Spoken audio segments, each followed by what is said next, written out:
All right, you fucking space cadets, strap in, because we're going deep on some seriously cool space shit today. We're talking NASA, asteroids, and a goddamn sample return mission, OSIRIS-REx.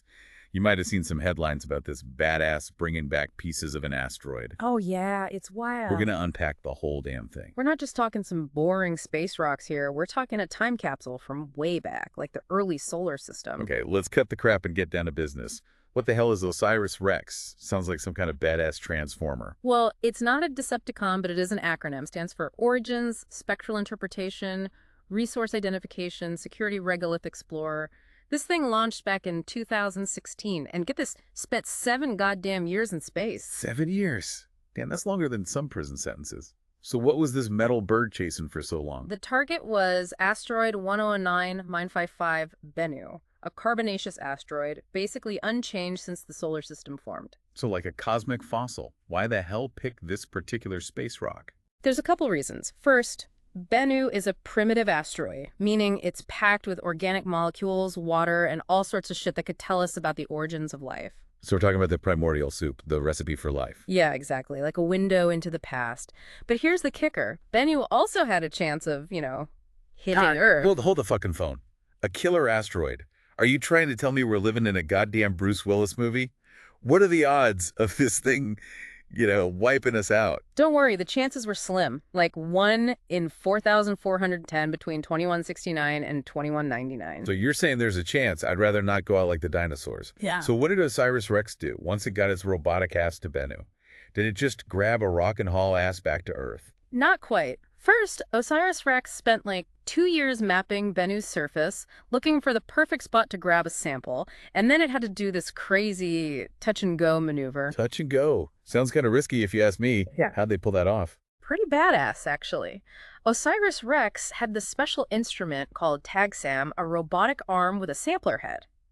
Basically shot out a burst of nitrogen gas onto the surface, kicking up dust and pebbles that were then sucked into the sampler head. So they gave the asteroid a cosmic wedgie just to snag some samples. Fucking brilliant. Yeah. Did they manage to grab anything, or did they just piss off the asteroid? They got a lot more material than they expected. Yeah. So much that some of it was leaking out of the container. Seriously. They fucked up the bag. Yeah. Sounds like someone needs to invest in some better Ziploc bags. It was a surprise, but hey, it all made it back to Earth safely. All right, spill the beans. What the hell did they find in this space loot?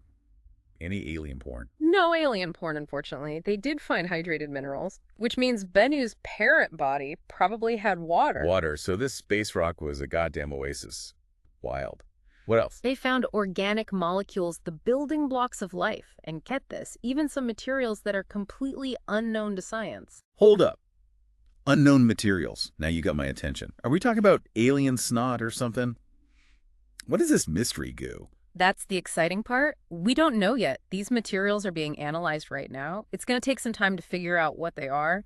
Could be new minerals, some exotic organic compounds, or even evidence of processes we haven't even imagined. That's some next level shit. A cosmic mystery box delivered right to our doorstep. It is pretty wild, and it's one of the many reasons why this mission has been so groundbreaking, pushing the boundaries, Yeah. And that's just the beginning. There's a whole other chapter to this mission we got to talk about. You're telling me there's more to this space adventure? Fuck yeah. But before we dive in, I need another beer. Yeah, let's do it. Don't touch that dial, folks. We'll be right back to unpack the next chapter of this cosmic caper. You don't want to miss it. Those unknown materials from Bennu, they're really raising some questions like, what the hell went down in the early solar system? Yeah, what the fuck are they? And why should we give a shit? They look like dirt to me. It's still early days, but these things could be signs of processes we haven't even dreamt of. Like what? Alien jizz? Well, maybe not that, but potentially remnants of interstellar dust older than our solar system. Older than our solar system. So we're talking about some ancient alien bullshit? It's a possibility. And if that's true, it could rewrite, everything we think we know about how the solar system formed and how life popped up. Okay, so we've got space water, the building blocks of life, and mystery goo older than dirt. What else did OSIRIS-REx find on this killer asteroid? They also studied something called the Yarkovsky effect on Bennu. It's where sunlight heats up an asteroid, and then as the heat radiates away, it creates a tiny thrust that can change the asteroid's path over time. So the sun's playing a cosmic game of pool with this asteroid. Kinda. By studying the Yarkovsky effect on Bennu, we can figure out how this force is messing with asteroid orbits and whether it could, put Earth in danger down the line. So this mission wasn't just about grabbing some space rocks for science fair projects. It's also about, saving our asses from a potential asteroid apocalypse. Exactly. OSIRIS-REx gave us a ton of data that'll help us understand how asteroids behave and how to stop them from turning Earth into a giant crater. Good to know. I'm not ready to go extinct just yet. Speaking of not going extinct, what's the deal with this next target? Another potential planet killer on the horizon. Well, the mission's been renamed. It's OSIRIS-APEX now, which stands for Apophis Explorer. Yeah. And the new target is 99942 Apophis, an asteroid that's going to come extremely close to Earth in 2029. 2029. Shit, that's right around the corner. Is this thing going to wipe us out, or are we just going to get a close shave? Relax, there's no chance of impact this time. But Apophis is going to get within 32,000 kilometers of Earth, which is closer than some of our satellites. That's a little too close for comfort, if you ask me. So what's the plan for OSIRIS-APEX? Is it going to go all demolition derby on this asteroid and try to nudge it away? Not exactly demolition derby, but OSIRIS-APEX will study Apophis for about 18 months.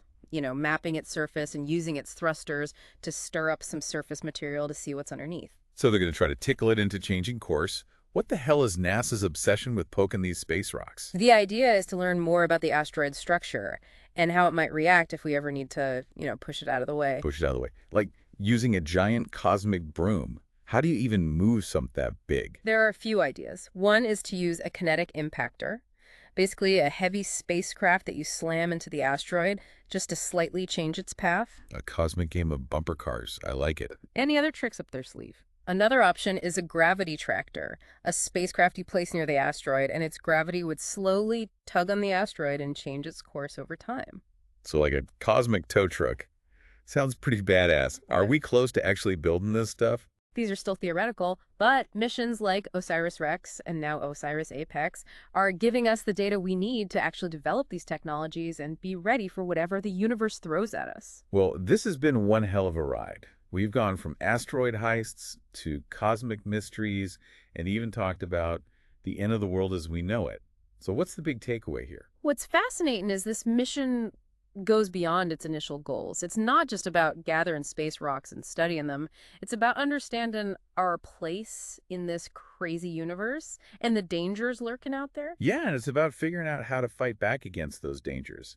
It's not every day you get to hear about scientists preparing for a goddamn asteroid apocalypse. Exactly. Missions like OSIRIS-REx and OSIRIS-APEX show that we're not just sitting ducks, We're actively trying to understand and prepare for potential threats. That's pretty damn inspiring, if you ask me. All right, folks, that's it for this episode of the deep dive into OSIRIS-REx. We've covered a lot of ground today. Asteroid heists, the potential end of the world. But there's one last piece of the puzzle we need to explore. That's right, and it's a big one. We need to talk about the bigger picture here. What does this all mean for us? What can we learn from these space rocks and the missions that chase them? Sounds deep. Let's do it. All right, we're back and ready to wrap up this cosmic roller coaster ride. We've talked about OSIRIS-REx, Asteroid Bennu, and all that apocalyptic space rock shit. Now let's step back and look at the big picture. What does it all mean, man? We're talking about the birth of the solar system, the ingredients for life, and the stuff that could wipe us out. It's not just about collecting dust from space. It's about understanding where the hell we came from, where we're going, and what the fuck we're even doing here. Damn, that got deep fast. I thought we were just talking about space rocks and cool tech. It is cool as hell, no doubt. But it goes deeper than that. We're part of something much bigger. Billions of years of cosmic evolution, planets smashing together, and life somehow popping up on at least one tiny little planet in this vastness. So we're just a bunch of hairless apes on a giant rock hurtling through space. Pretty much. But at least we're figuring out how to steer this rock and maybe avoid any cosmic potholes. That's reassuring, I guess. I'd rather not end up as a cosmic pancake. Nobody wants that. And that's where OSIRIS-REx comes in.